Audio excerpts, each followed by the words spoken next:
হ্যাঁ guys, good morning, welcome to my new blog. কেমন আছো তোমরা সবাই? আশা করছি সকলে ভালো আছো। তো এখন দেখো সকালবেলা আমি প্রায় অনেকক্ষণ আগে উঠেছি, এখন একটু স্বস্তি রিলিফ নিলাম, প্রায় একটু বসে আছি। তো স্নান টান কমপ্লিট করে নিলাম। তখন যে বসেছিলাম তখন কিন্তু ডুগু স্কুলে গেছিলো। তো ওর স্কুলে যাওয়ার পর একটা বিশাল বড় একটা ধকল যায় আমাদের উপর। সেই ভোর 5:30টার সময় ওঠার পর তারপর সেই রাজধানী এক্সপ্রেসের মতো 7:30 পর্যন্ত 2 ঘন্টা দুটো মানুষ যে লাগাতার চলতে থাকে। তো তোমরা হয়তো ভাবছো যে শুধু স্কুলে পাঠানোর জন্য টিফিনটাই তো করতে হয় আর বাচ্চাটাকে উঠে রেডি করে দিতে হয়, এই তো না, সেটা তো হয়। তাছাড়াও এক্সট্রা কিছু কাজ থাকে, যেমন তোমাদের দাদাভাই ঘুম থেকে উঠে মুখ ধুতে চলে যায়। আমি কিন্তু কী করি, ঘুম থেকে উঠেই রান্নাঘরে যতটুকু জায়গা আছে আমাদের, সেই টাইলস থেকে শুরু করে সম্পূর্ণ জায়গা, পুরো রান্নাঘরটা আমি কিন্তু মুছে বের করি। কারণ হচ্ছে আমরা যতক্ষণ টাইলস বা গ্যাস ওভেন এগুলো মুছি না ততক্ষণ কিন্তু আমরা কোনো কিছু বসাই না, কারণ সারা রাতের মধ্যে ককরোচ থেকে শুরু করে অনেক ধরনের পোকামাকড় ঘুরে বেড়ায়, যেটা কিনা মানে বিষাক্তভাবে চলে থাকে। তো যার জন্য আমরা কী করি, ওকে সম্পূর্ণ মুছামুছি করে পরিষ্কার করে নিই, তারপরে কিন্তু কাজ করি। তো প্রথমে কাজ হচ্ছে আমি উঠেই প্রথমে সব কিছু মুছে নিই, নেওয়ার পর তারপরে জলগুলোতে ধুয়ে জলগুলো ভরে নিই। তারপর কিট্টু ডুগুর যে জলের ফ্লাক্সগুলো আছে সেগুলো ধুয়ে পরিষ্কার করে রেখে দিই। তারপর ডুগুর জন্য ভাতটা বসিয়ে দিই, কারণ ডুগুর জন্য যে ভাতটা করা সেটা এক্সট্রা করে ডুগুর জন্যই করা হয়। যেহেতু বুম্বা এখন এখানে আছে, তো ডুগু বুম্বা দুজনের জন্যই ভাতটা করা হয় আর টিফিনটা দুজনের জন্যই করা হয়। তো এই হচ্ছে আমার কাজ। তারপর করি কি, আমি যে যখনই তোমার দাদাভাই চলে আসে মুখ ধুয়ে, তখন ও রান্নাঘর ঢুকে যায়, গিয়ে টিফিনটা তৈরি করে আর চা বানায়। আমি চলে যাই সোজা ঘরে বাকি কাজগুলো করতে। সেটা হচ্ছে প্রত্যেকটা ঘরে বিছানা আর ঘরগুলো ঝাড়ু দেওয়া। তারপর চলে যাই আমি ঠাকুরবাড়ি পরিষ্কার করতে, ঝাড়ু দিতে। তারপর চলে যাই উঠোনটা পরিষ্কার করতে। তো এই হচ্ছে আমার প্রথম দিনের প্রত্যেকটা দিনের সকালবেলার কাজ। তারপর ডুগুকে টেনে ওঠানো, মানে তার আগে কিন্তু আমি মুখ ধুয়ে নিই, মানে ঘরটা ঝাড় দেওয়ার পর তারপরে মুখ ধুয়ে নিই। মুখ ধোয়ার পর তারপরে ডুগুকে আমি টেনে ওঠাই। তো ওকে ওঠাতে গিয়ে ওখানেই 10 মিনিট লেগে যায়, কারণ ও ঘুম ভাঙে না, অত সকাল সকাল উঠতে চায় না। তো তখন তাকে ওঠানো হয়।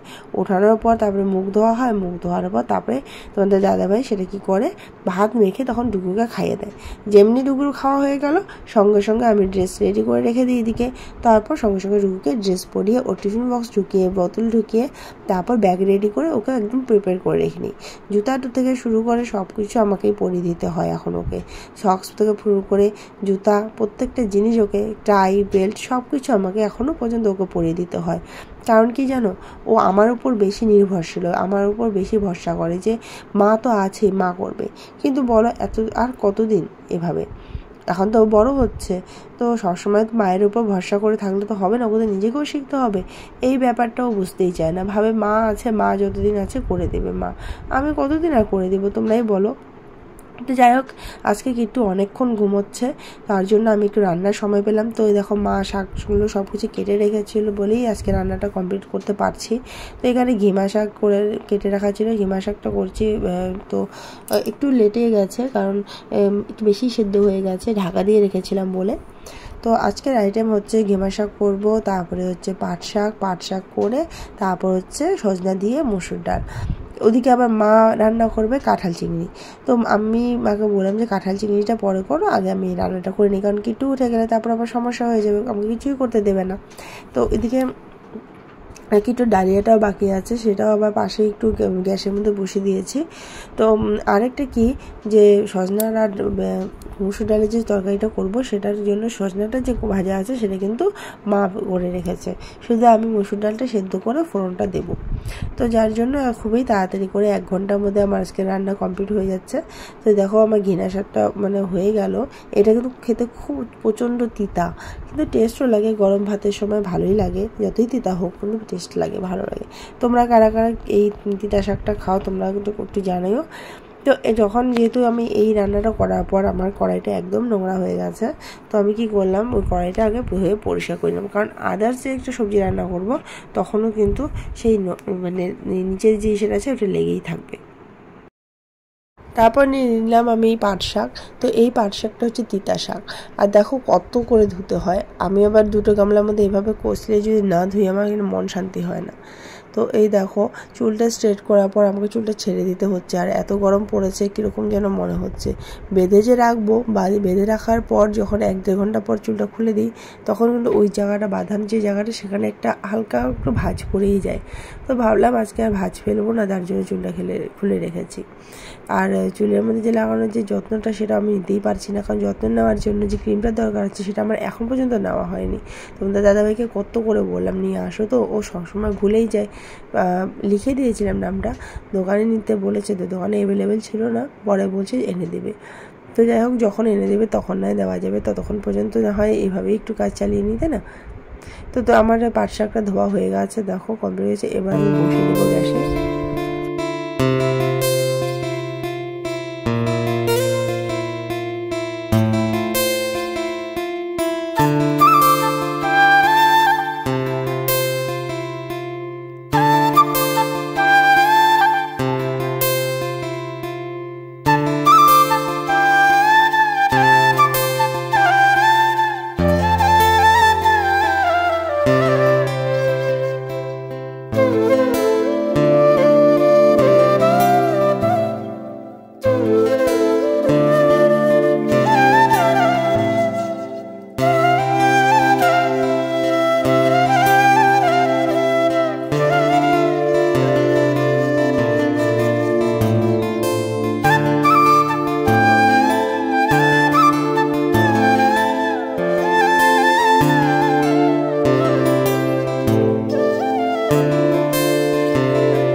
দুপুরে খাওয়া দাওয়ার পর লম্বা একটা ঘুম দেওয়ার পর বিকেলবেলায় দেখো কাপড় তুলতে বেরিয়েছি।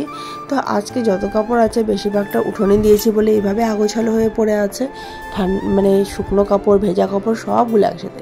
তো ঘুম থেকে ওঠার পর দেখো কীরকম একটা ফ্রেশ মাইন্ড মনে হচ্ছে। তো আমি সবগুলো কাপড় আজকে তুলে নেব, তুলে নিয়ে তারপর ঘরে গিয়ে সব আলাদা করবো, ভেজা কোনগুলো আর শুকনোগুলোকে গুছিয়ে রাখবো, ভেজাগুলোকে আবার মেলে দেবো ঘরের মধ্যে। তো যাই হোক, রোজকার যেগুলো কাজ সেগুলোই আমার করতে হয় আর সেগুলোই তোমাদের সামনে তুলে ধরি। তো কেমন লাগে তবে অবশ্যই আমাকে কমেন্ট করে জানাবে যে আমার ভিডিওগুলো কেমন লাগছে। তোমাদের ভালো লাগলে অবশ্যই লাইক করে দিও আর কমেন্ট করে জানাবে। আর নতুন বন্ধুরা প্লিজ সাবস্ক্রাইব করে দিও আর আমাকে এভাবেই পাশে থেকেও একটু সাপোর্ট করো। তো আজকে আমার ভিডিওটা আমি এখানেই শেষ করছি। আবার দেখা হবে নেক্সট আরেকটা ব্লগের সঙ্গে। ততক্ষণে তোমার সবাই ভালো থেকো, সুস্থ থেকো আর বাড়ির সকলকে ভালো রাখো আর সবাই ভালো থেকো। তো টাটা, বাই বাই।